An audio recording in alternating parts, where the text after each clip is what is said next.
General Hospital will reveal Kim Nero's return to Port Charles stirred up many questions and suspicions. When she saw Drew, her heart tightened. This wasn't the man she had loved deeply in the past.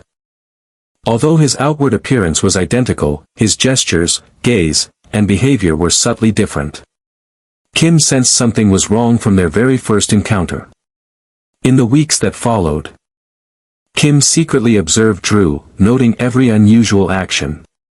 He made risky business decisions, treated close friends coldly, and showed suspicious interest in Willow, things the real Drew would never do. With each passing day, Kim became more convinced that this man was not the real Drew. One night, while searching Drew's apartment, Kim discovered a hidden phone tucked away in a drawer. Her heart raced as she read the messages on it, all related to dawn of day and symbols that could only be Shiloh's. She was stunned to realize that Shiloh was still alive and impersonating Drew.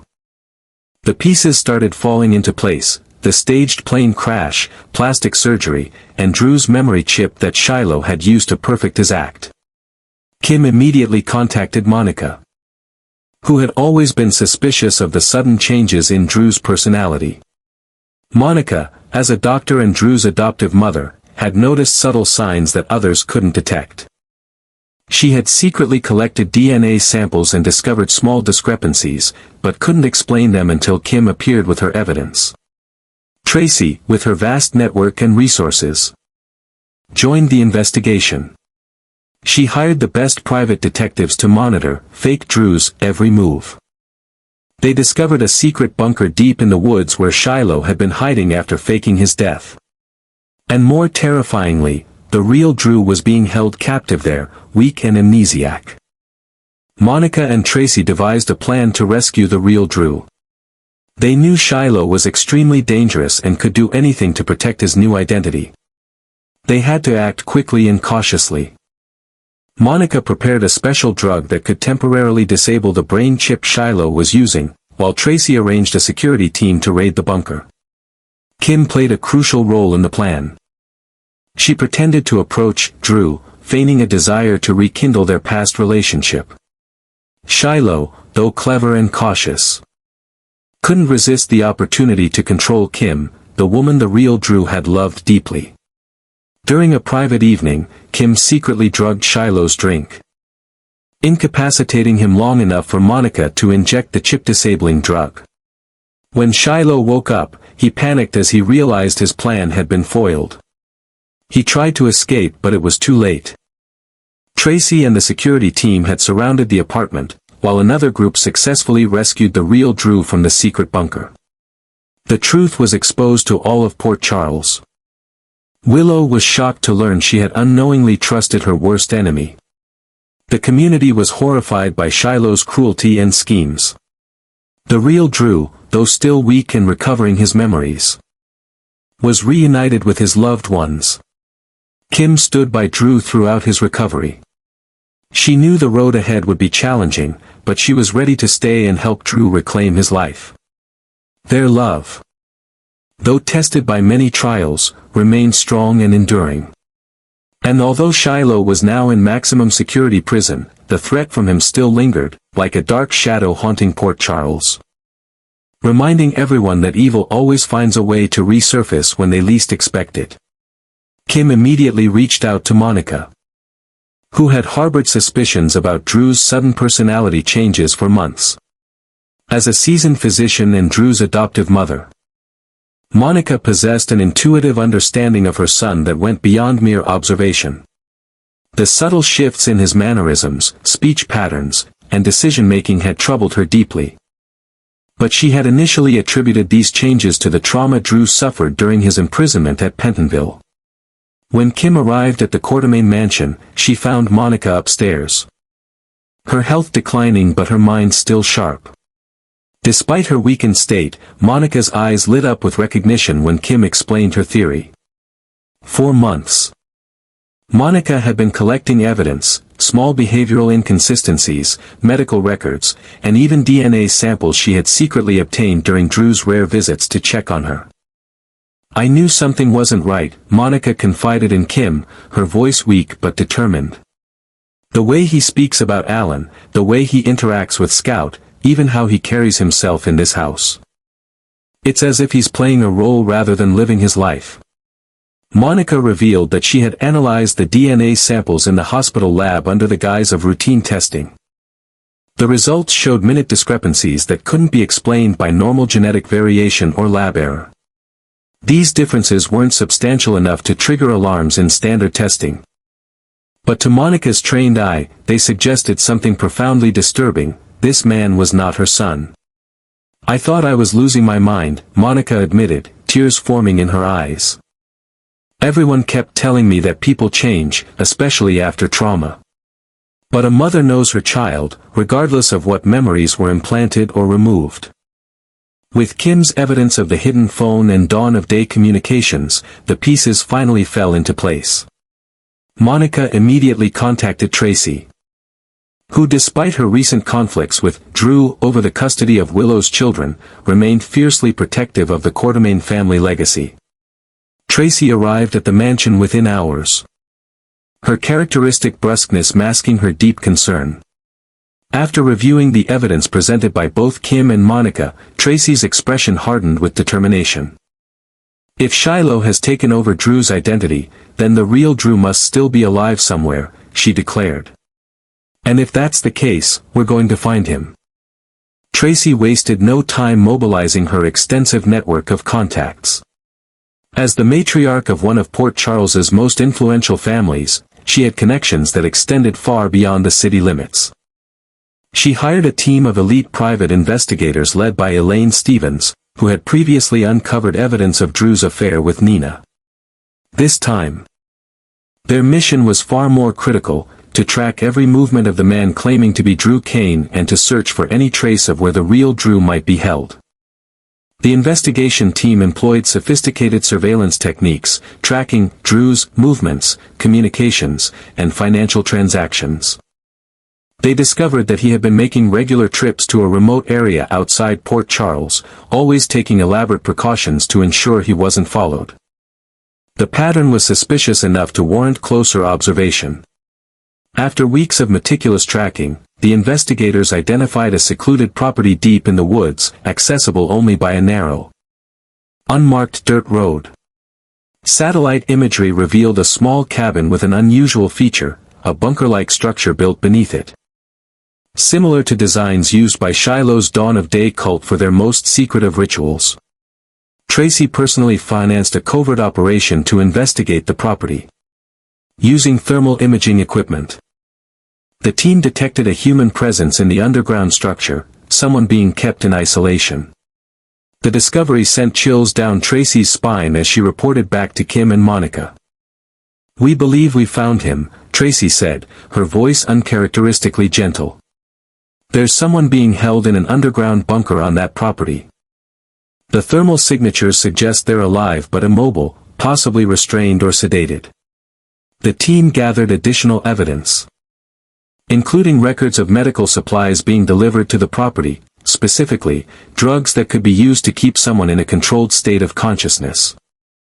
They also intercepted communications that strongly suggested Shiloh's involvement, including references to the asset and maintaining the memory protocols.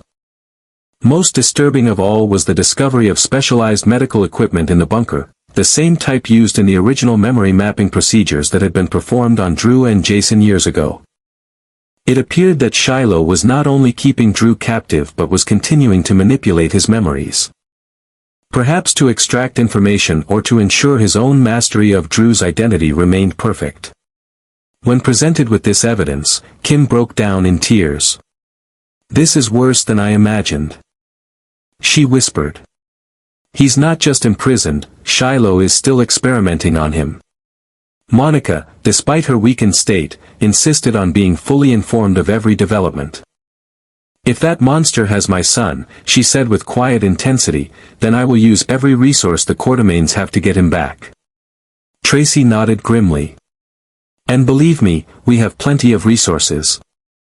Shiloh may think he's clever, but he's never faced the full force of the Quartermain family when one of our own is threatened."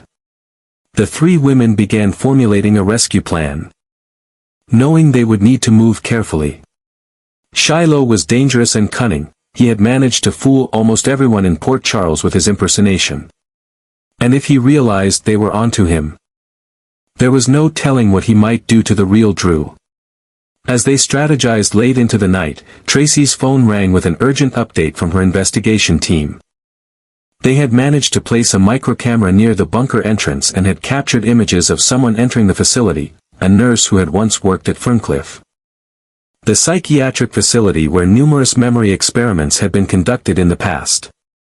This confirmation that the real Drew was indeed being held captive galvanized the women into action.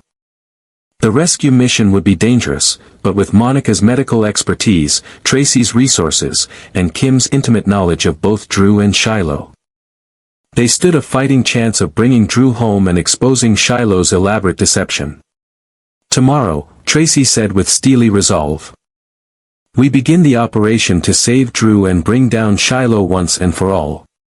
Monica and Tracy devised an elaborate rescue plan for the real Drew, fully aware of the extreme danger Shiloh posed.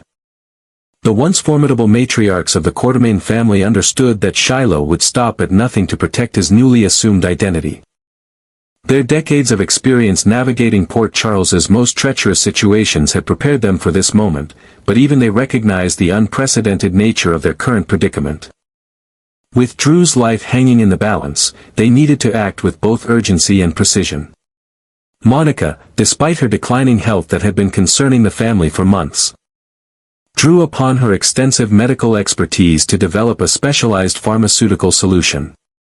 Working late into the night in her private laboratory at General Hospital, she formulated a compound specifically designed to temporarily neutralize the neural implant Shiloh was using to maintain Drew's memories. The drug was a delicate balance of neural inhibitors and targeted nanobots that could disrupt the chip's functionality without causing permanent damage to the brain tissue surrounding it. Monica had consulted discreetly with Dr. Patrick Drake, who had provided insights from his experience with similar cases, though she had been careful not to reveal the true purpose of her research. Meanwhile, Tracy mobilized her considerable resources and connections. As a woman who had navigated the cutthroat world of business for decades, she had accumulated a network of individuals who operated in the shadows of Port Charles. With a series of phone calls to former associates and substantial financial transfers to offshore accounts, Tracy assembled an elite security team comprised of ex-military personnel who specialized in extraction operations. She also leveraged her connections with the Port Charles Police Department, particularly through her relationship with Commissioner Jordan Ashford, to ensure that any official response would be delayed should Shiloh attempt to call for help. The bunker where the real Drew was being held had been thoroughly surveilled for weeks. Tracy's team had mapped every entrance and exit, identified the security systems, and even managed to hack into the facility's power grid. They had established that Drew was being kept in a reinforced chamber in the lowest level, constantly sedated and connected to sophisticated monitoring equipment that Shiloh used to extract and manipulate his memories. Kim's role in the plan was perhaps the most dangerous yet crucial.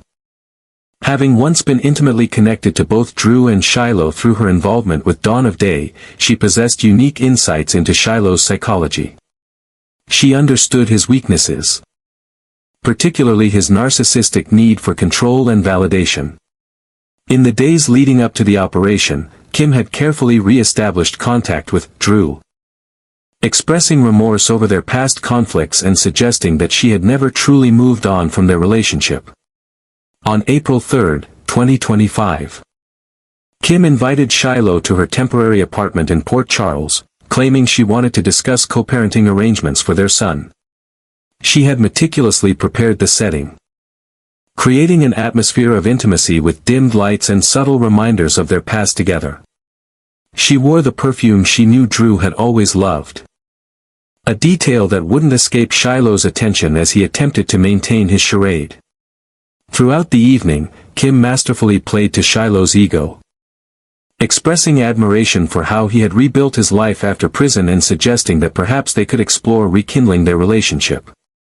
Shiloh, despite his inherent caution and paranoia, found himself drawn to the possibility of controlling Kim, the woman who represented one of Drew's most significant emotional attachments. This was exactly as Kim had anticipated. Shiloh's desire to possess everything that had belonged to Drew would override his usual vigilance. As they shared a bottle of expensive Cabernet, Kim discreetly slipped Monica's specially formulated sedative into Shiloh's glass when he stepped away to take a phone call. The compound was tasteless and colorless, designed to work gradually so as not to arouse suspicion. Within 30 minutes, Shiloh began experiencing subtle cognitive disorientation, though he initially attributed it to the wine. When Shiloh's guard was sufficiently lowered, Kim sent a predetermined text message to Monica, who had been waiting nearby with Tracy. They arrived under the pretense of a surprise visit, with Monica claiming she needed to discuss Scout's recent medical checkup. Shiloh, already struggling to maintain his composure, couldn't refuse entry to Drew's adoptive mother without raising suspicion. Once inside, Monica administered the neural inhibitor via a disguised medical pen, explaining it away as an epinephrine injection when Shiloh appeared to have an allergic reaction to something he consumed. The specialized drug immediately began interfering with the brain chip's functionality, causing Shiloh to experience disorienting flashes of his true identity breaking through the carefully constructed facade of Drew's memories. As Shiloh realized what was happening, panic overtook him. He attempted to flee the apartment, but found himself surrounded by Tracy's security team, who had been positioned throughout the building. In his desperation, Shiloh reached for a concealed weapon, but his compromised motor functions prevented him from using it effectively. He was quickly subdued and restrained. Simultaneously, another team led by Jason Morgan, who had been briefed on the situation by Monica, executed the raid on the bunker. They encountered minimal resistance from the two guards Shiloh had stationed there, who were quickly overpowered. In the lower chamber, they found the real Drew in a semi-conscious state, connected to an array of medical equipment that monitored and manipulated his brain activity. The real Drew was severely malnourished and physically weakened from months of captivity. His arms bore the marks of repeated injections, and electrodes were attached to his temples, feeding data to sophisticated equipment that Shiloh had been using to extract and analyze his memories. Despite his condition, Drew showed signs of recognition when Jason approached him, suggesting that Shiloh had not completely succeeded in erasing his identity. Medical personnel summoned by Monica carefully disconnected Drew from the equipment and stabilized him for transport. He was rushed to General Hospital, where a team of specialists assembled by Monica began the delicate process of treating his physical condition while assessing the extent of the neurological manipulation he had endured. The revelation of Shiloh's deception sent shockwaves through Port Charles. Willow, who had been growing increasingly close to the man she believed was Drew, was devastated to learn she had once again fallen under Shiloh's influence. The trauma of realizing she had been manipulated by the same man who had once controlled her as a member of Dawn of Day reopened psychological wounds she had thought long healed. The broader community reacted with horror and disbelief. Many had noticed changes in Drew's behavior but had attributed them to his prison experience or natural evolution. The realization that they had been interacting with Shiloh, a man many believed dead, for months created a profound sense of violation and distrust. For Drew, the road to recovery would be long and arduous. The physical damage from his captivity was compounded by the psychological trauma of having his identity stolen and his memories manipulated. Monica assembled a team of neurologists and psychiatrists specializing in memory disorders to develop a comprehensive treatment plan. The process would involve gradually weaning him off the drugs Shiloh had been administering while carefully monitoring for adverse neurological effects. Throughout this challenging period, Kim remained steadfastly by Drew's side. Despite the complicated history between them, including her role in Shiloh's scheme, she was determined to support Drew's recovery. Her medical background proved invaluable as she helped coordinate his care and advocated for his needs when he was too weak to do so himself. As Drew slowly regained his strength and clarity, he and Kim began rebuilding their relationship. The shared trauma of their experiences with Shiloh created a unique bond between them. Drew's perspective on their past had also shifted. Having faced the possibility of losing his identity completely, he now valued the authentic connections in his life more deeply. Shiloh was transferred to a maximum security psychiatric facility, where he would be held pending trial for numerous charges including kidnapping, assault, identity theft, and attempted murder. The specialized facility was equipped to handle patients with his particular combination of psychological disorders and manipulative tendencies. Despite the stringent security measures, many in Port Charles remained uneasy, knowing Shiloh's history of escaping seemingly inescapable situations. The aftermath of Shiloh's scheme continued to reverberate through Port Charles long after his capture. Trust had been broken in countless relationships. Business decisions made by Drew were scrutinized for hidden agendas, and many questioned their own ability to recognize when someone close to them had fundamentally changed. For the Quartermain family, the ordeal brought both healing and new divisions. Monica and Tracy had set aside their long-standing rivalries to save Drew, demonstrating the family's resilience in crisis. However, questions about how Shiloh had managed to infiltrate their inner circle so completely led to painful self-examination and recrimination. As April 2025 drew to a close, Port Charles began the slow process of healing from Shiloh's deception. Drew, supported by Kim and his family, took his first tentative steps toward reclaiming his life and identity.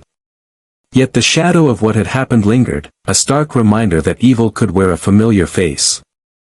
And that vigilance was the price of safety in a town where nothing was ever quite as it seemed.